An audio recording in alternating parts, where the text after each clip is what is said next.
From politics now, suspended Maasai Mara University Vice-Chancellor Professor Mary Walingo has been acquitted 4 years after being charged with embezzling some 177 million shillings from the university's account. In his ruling, Judge Hilary Chemitei noted that the evidence tabled against Walingo was not sufficient and that her charge sheet was drawn by the police instead of the Director of Public Prosecutions, making the case an abuse of the process of the court. KTN's David Muthoka has those details. 4 years after suspended Maasai Mara University Vice-Chancellor Professor Mary Walingo was dragged to court over the embezzlement of up to 177 million shillings between 2016 and 2019, the Nakuru High Court has thrown out the case and set Professor Walingo free.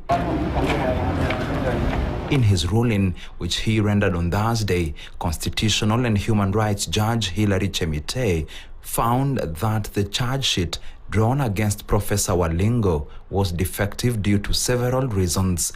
Among them is the amount alleged to have been pilfered by the Vice-Chancellor and others, which is 177 million shillings, did not tally with the evidence produced before court.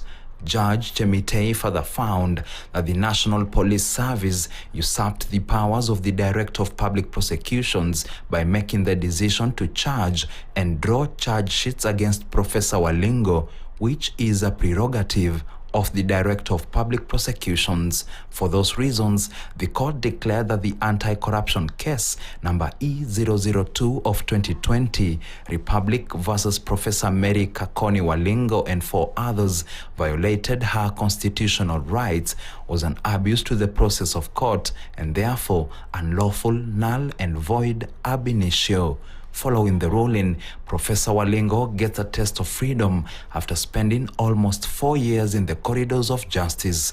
The ruling also paves the way for her potential return to the academic offices. At the time of her arrest in August 2020, the Maasai Mara University had already terminated her employment over the money theft allegations. In September 2022, the Public Service Commission reinstated her after she appealed her termination. According to the decision by PSC, she, however, was to remain suspended until the graft case against her was heard and determined. Professor Walingo was represented by lawyer Manwa Hosea. David Muthoka, KTN News. Time for a fast break, but coming up.